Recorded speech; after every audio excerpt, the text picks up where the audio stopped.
The Life and Adventures of Robinson Crusoe, by Daniel Defoe. Chapter 20. Fight Between Friday and a Bear. But never was a fight managed so heartily and in such a surprising manner as that which followed between Friday and the bear, which gave us all, though at first we were surprised and afraid for him, the greatest diversion imaginable. As the bear is a heavy, clumsy creature, and does not gallop as the wolf does, who is swift and light, so he has two particular qualities, which generally are the rule of his actions. First, as to men, who are not his proper prey, he does not usually attempt them, except they first attack him, unless he be excessively hungry, which it is probable might now be the case, the ground being covered with snow. If you do not meddle with him, he will not meddle with you. But then you must take care to be very civil to him, and give him the road, for he is a very nice gentleman. He will not go a step out of his way for a prince. Nay, if you are really afraid, your best way is to look another way and keep going on. For sometimes if you stop and stand still, and look steadfastly at him, he takes it for an affront. But if you throw or toss anything at him, though it were but a bit of stick as big as your finger, he thinks himself abused, and sets all other business aside to pursue his revenge, and will have satisfaction in point of honour. That is his first quality. The next is, if he be once affronted, he will never leave you, night or day, till he has his revenge, but follows at a good round rate till he overtakes you. My man Friday had delivered our guide, and when we came up to him he was helping him off his horse, for the man was both hurt and frightened, when on a sudden we espied the bear come out of the wood, and a monstrous one it was, the biggest by far that ever I saw. We were all a little surprised when we saw him, but when Friday saw him, it was easy to see joy and courage in the fellow's countenance. "Oh, oh, oh!" says Friday 3 times, pointing to him. "Oh, master, you give me to leave, me shake it a hand with him, me make a you good laugh." I was surprised to see the fellow so well pleased. "You fool," says I, "he will eat you up." "Eat me up, eat me up," says Friday twice over again. "Me eat him up. Me make a you good laugh. You all stay here, me show you good laugh." So down he sits, and gets off his boots in a moment, and puts on a pair of pumps, as we call the flat shoes they wear, and which he had in his pocket, gives my other servant his horse, and with his gun away he flew, swift like the wind. The bear was walking softly on, and offered to meddle with nobody, till Friday coming pretty near, calls to him, as if the bear could understand him. Hark ye, says Friday, me speaky with you." We followed at a distance, for now, being down on the Gascony side of the mountains, we were entered a vast forest, where the country was plain and pretty open, though it had many trees in it, scattered here and there. Friday, who had, as we say, the heels of the bear, came up with him quickly, and took up a great stone and threw it at him, and hit him just on the head, but did him no more harm than if he had thrown it against a wall. But it answered Friday's end, for the rogue was so void of fear that he did it purely to make the bear follow him, and show us some laugh, as he called it. As soon as the bear felt the blow, and saw him, he turns about and comes after him, taking very long strides, and shuffling on at a strange rate, so as would have put a horse to a middling gallop. Away reins Friday, and takes his course as if he ran towards us for help. So we all resolved to fire at once upon the bear, and deliver my man, though I was angry at him for bringing the bear back upon us, when he was going about his own business another way, and especially I was angry that he had turned the bear upon us, and then ran away, and I called out, "You dog, is this your making us laugh? Come away, and take your horse, that we may shoot the creature." He heard me, and cried out, "No shoot, no shoot! Stand still, and you get much laugh." And as the nimble creature ran 2 feet for the bear's 1, he turned on a sudden on one side of us, and seeing a great oak tree fit for his purpose, he beckoned to us to follow, and doubling his pace, he got nimbly up the tree, laying his gun down upon the ground, at about 5 or 6 yards from the bottom of the tree. The bear soon came to the tree, and we followed at a distance. The first thing he did, he stopped at the gun, smelt at it, but let it lie, and up he scrambles into the tree, climbing like a cat, though so monstrous heavy. I was amazed at the folly, as I thought it, of my man, and could not for my life see anything to laugh at, till seeing the bear get up the tree, we all rode near to him.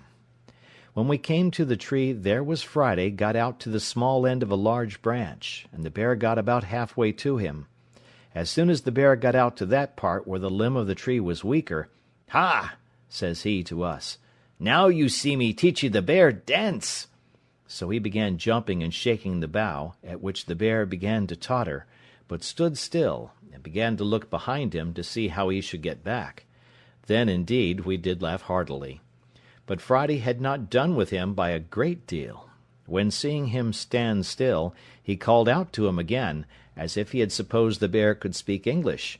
"What, you come no farther? Pray you come farther." So he left jumping and shaking the tree, and the bear, just as if he understood what he said, did come a little farther. Then he began jumping again, and the bear stopped again. We thought now was a good time to knock him in the head, and called to Friday to stand still and we should shoot the bear. But he cried out earnestly, oh, pray, no shoot! Me shoot by and then." He would have said by and by. However, to shorten the story, Friday danced so much, and the bear stood so ticklish, that we had laughing enough, but still could not imagine what the fellow would do. For first we thought he depended upon shaking the bear off, and we found the bear was too cunning for that too. For he would not go out far enough to be thrown down, but clung fast with his great broad claws and feet, so that we could not imagine what would be the end of it, and what the jest would be at last. But Friday put us out of doubt quickly, for seeing the bear cling fast to the bough, and that he would not be persuaded to come any farther, "Well, well," says Friday, "you come no farther, me go. You no come to me, me come to you."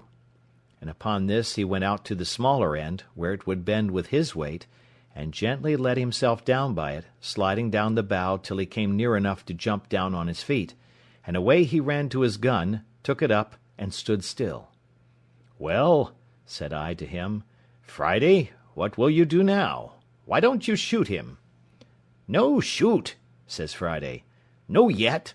Me shoot now, me no kill. Me stay, give you one more laugh." And indeed, so he did, for when the bear saw his enemy gone, he came back from the bough, where he stood, but did it very cautiously, looking behind him every step, and coming backward till he got into the body of the tree. Then, with the same hinder end foremost, he came down the tree, grasping it with his claws, and moving one foot at a time very leisurely. At this juncture, and just before he could set his hind foot on the ground, Friday stepped up close to him, clapped the muzzle of his piece into his ear, and shot him dead. Then the rogue turned about to see if we did not laugh, and when he saw we were pleased by our looks, he began to laugh very loud. "So we kill bear in my country," says Friday. "So you kill them?" says I. "Why, you have no guns."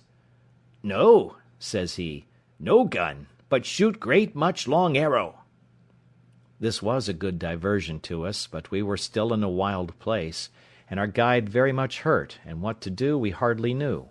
The howling of wolves ran much in my head, and indeed, except the noise I once heard on the shore of Africa, of which I have said something already, I never heard anything that filled me with so much horror.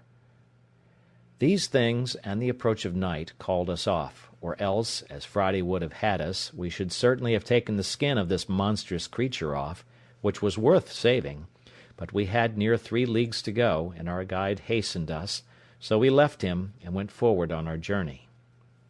The ground was still covered with snow, though not so deep and dangerous as on the mountains, and the ravenous creatures, as we heard afterwards, were come down into the forest and plain country, pressed by hunger to seek for food, and had done a great deal of mischief in the villages, where they surprised the country people, killed a great many of their sheep and horses, and some people too. We had one dangerous place to pass, and our guide told us if there were more wolves in the country we should find them there, and this was a small plain, surrounded with woods on every side, and a long narrow defile or lane, which we were to pass to get through the wood, and then we should come to the village where we were to lodge. It was within half an hour of sunset when we entered the wood, and a little after sunset when we came into the plain, We met with nothing in the first wood, except that in a little plain within the wood, which was not above 2 furlongs over, we saw 5 great wolves cross the road full speed, one after another, as if they had been in chase of some prey, and had it in view. They took no notice of us, and were gone out of sight in a few moments.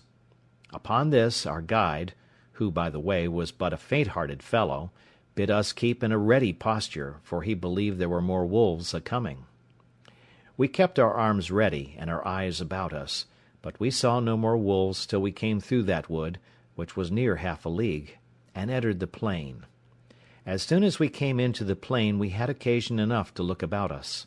The first object we met with was a dead horse, that is to say, a poor horse which the wolves had killed, and at least a dozen of them at work, we could not say eating him, but picking his bones rather, for they had eaten up all the flesh before. We did not think fit to disturb them at their feast, neither did they take much notice of us. Friday would have let fly at them, but I would not suffer him by any means, for I found we were like to have more business upon our hands than we were aware of.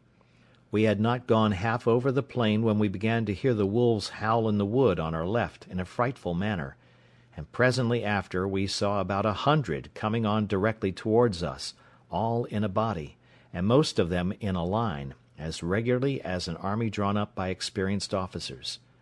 I scarce knew in what manner to receive them, but found to draw ourselves in a close line was the only way, so we formed in a moment, but that we might not have too much interval, I ordered that only every other man should fire, and that the others, who had not fired, should stand ready to give them a second volley immediately, if they continued to advance upon us, and then that those that had fired at first should not pretend to load their fusees again, but stand ready, every one with a pistol, for we were all armed with a fusee and a pair of pistols each man.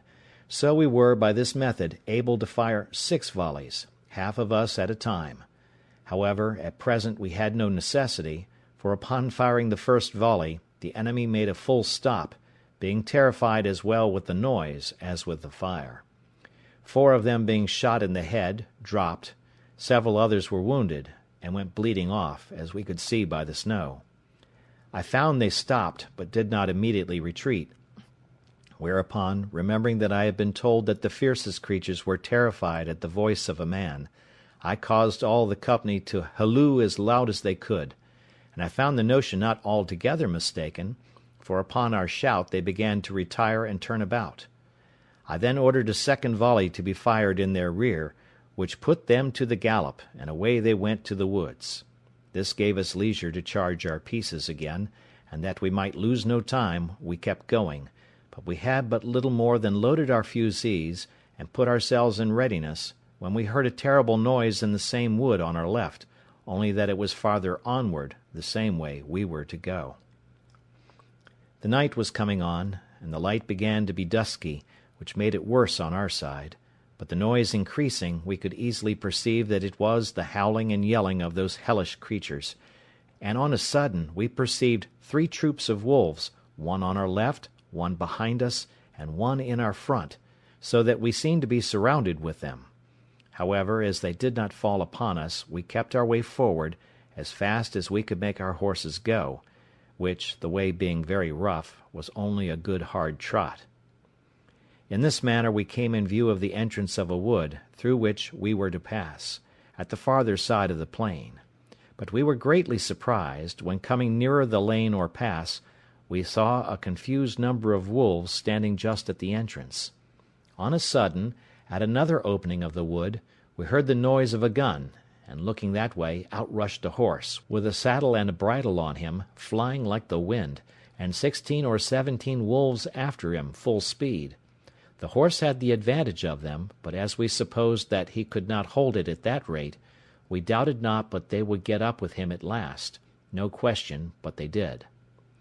But here we had a most horrible sight, for riding up to the entrance where the horse came out, we found the carcasses of another horse and of 2 men, devoured by the ravenous creatures. And one of the men was no doubt the same whom we had heard fire the gun, for there lay a gun just by him, fired off. But as to the man, his head and the upper part of his body was eaten up. This filled us with horror, and we knew not what course to take. But the creatures resolved us soon, for they gathered about us presently in hopes of prey, and I verily believe there were 300 of them. It happened, very much to our advantage, that at the entrance into the wood, but a little way from it, there lay some large timber trees, which had been cut down the summer before, and I suppose lay there for carriage. I drew my little troop in among those trees, and placing ourselves in a line behind one long tree, I advised them all to alight, and keeping that tree before us for a breastwork, to stand in a triangle or 3 fronts, enclosing our horses in the centre. We did so, and it was well we did, for never was a more furious charge than the creatures made upon us in this place. They came on with a growling kind of noise, and mounted the piece of timber, which, as I said, was our breastwork, as if they were only rushing upon their prey. And this fury of theirs, it seemed, was principally occasioned by their seeing our horses behind us. I ordered our men to fire as before, every other man, and they took their aim so sure that they killed several of the wolves at the first volley. But there was a necessity to keep a continual firing, for they came on like devils, those behind pushing on those before. When we had fired a second volley of our fusées, we thought they stopped a little, and I hoped they would have gone off, but it was but a moment, for others came forward again. So we fired 2 volleys of our pistols, and I believe in these 4 firings we had killed 17 or 18 of them, and lamed twice as many. Yet they came on again.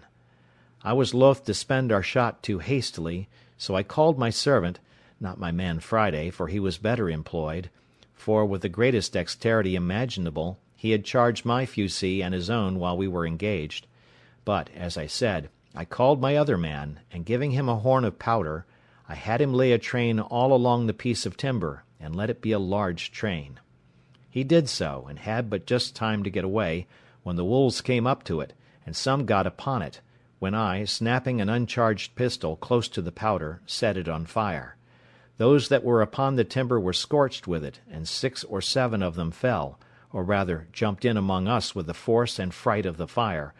We dispatched these in an instant, and the rest were so frightened with the light, which the night, for it was now very near dark, made more terrible, that they drew back a little, upon which I ordered our last pistols to be fired off in 1 volley, and after that we gave a shout.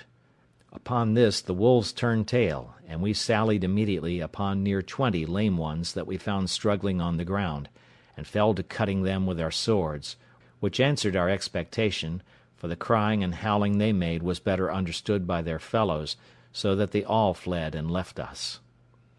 We had, first and last, killed about 80 of them, and had it been daylight, we had killed many more.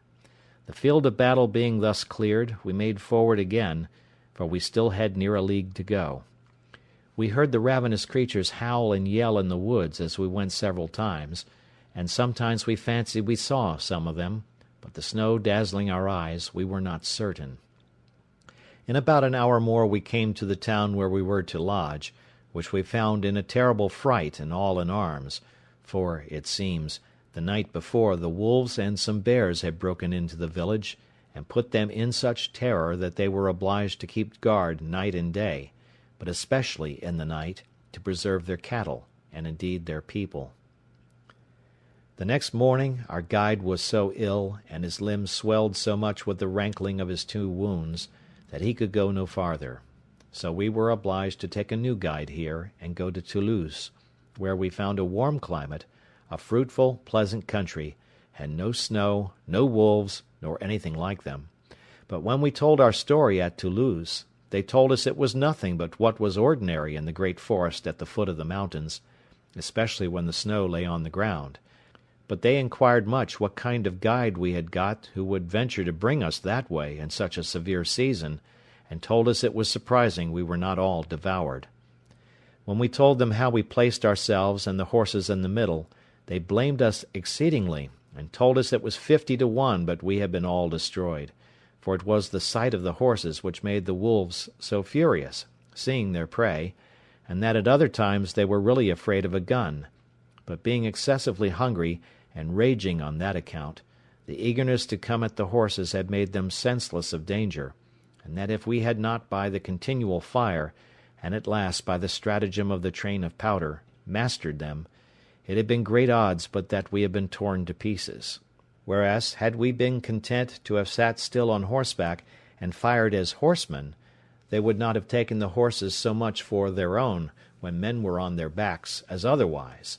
And withal, they told us that at last, if we had stood all together, and left our horses, they would have been so eager to have devoured them, that we might have come off safe, especially having our firearms in our hands, being so many in number.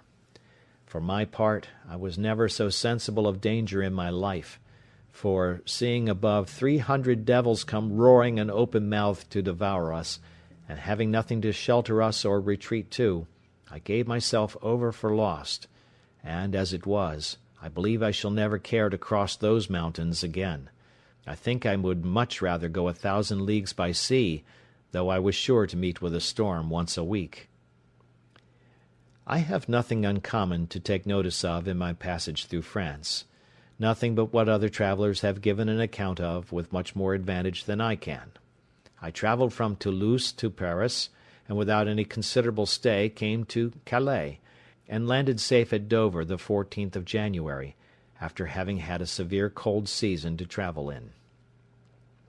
I was now come to the centre of my travels, and had in a little time all my new discovered estate safe about me, the bills of exchange which I brought with me having been currently paid.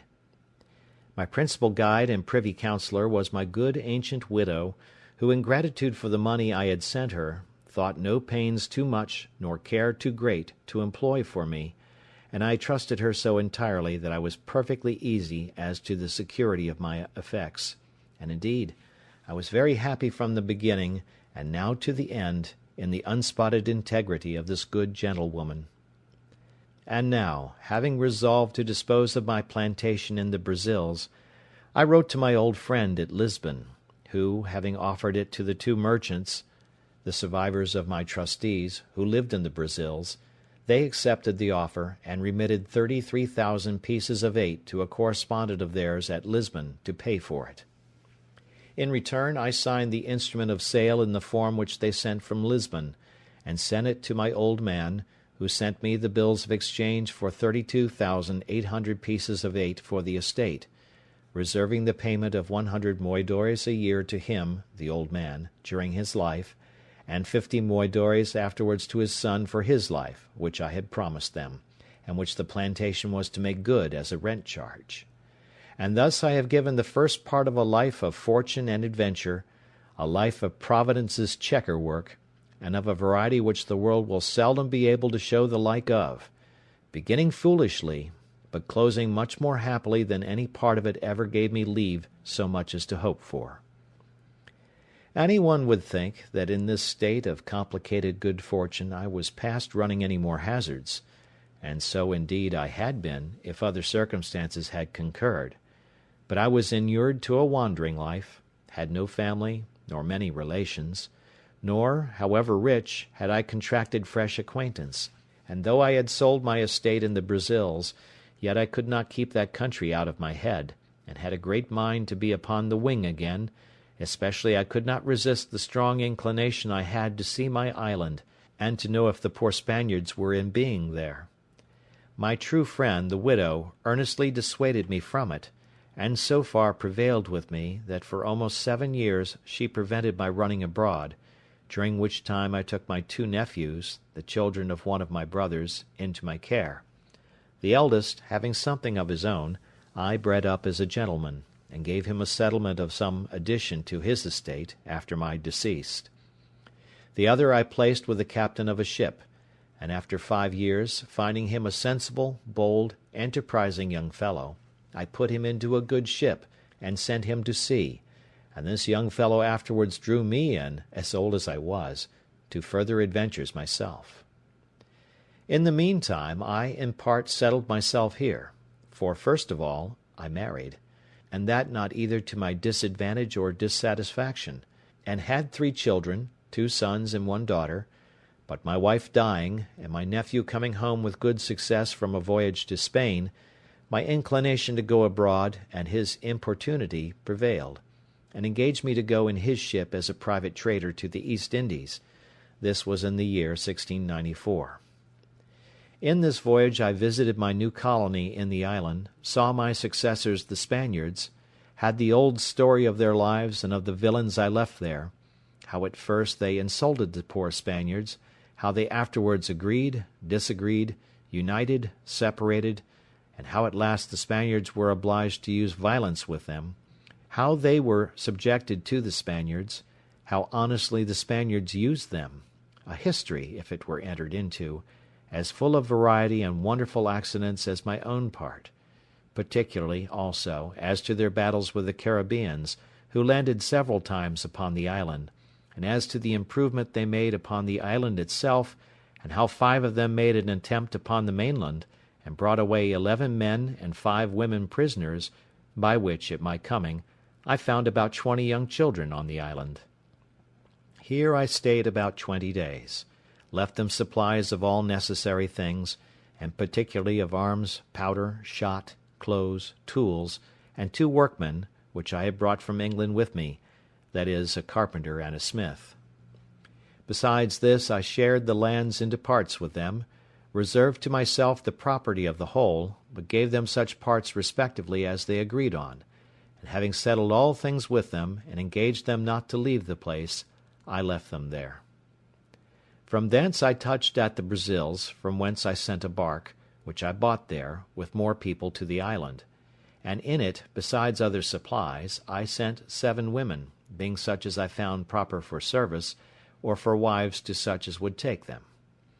As to the Englishmen, I promised to send them some women from England, with a good cargo of necessaries, if they would apply themselves to planting, which I afterwards could not perform. The fellows proved very honest and diligent after they were mastered, and had their properties set apart for them. I sent them also, from the Brazils, 5 cows, 3 of them being big with calf, some sheep, and some hogs, which when I came again were considerably increased. But all these things, with an account how 300 Caribbees came and invaded them, and ruined their plantations, and how they fought with that whole number twice, and were at first defeated, and one of them killed, but at last, a storm destroying their enemies' canoes, they famished or destroyed almost all the rest, and renewed and recovered the possession of their plantation, and still lived upon the island. All these things, with some very surprising incidents and some new adventures of my own, for 10 years more, I shall give a farther account of in the second part of my story. This is the end of the life and adventures of Robinson Crusoe. Thank you for listening.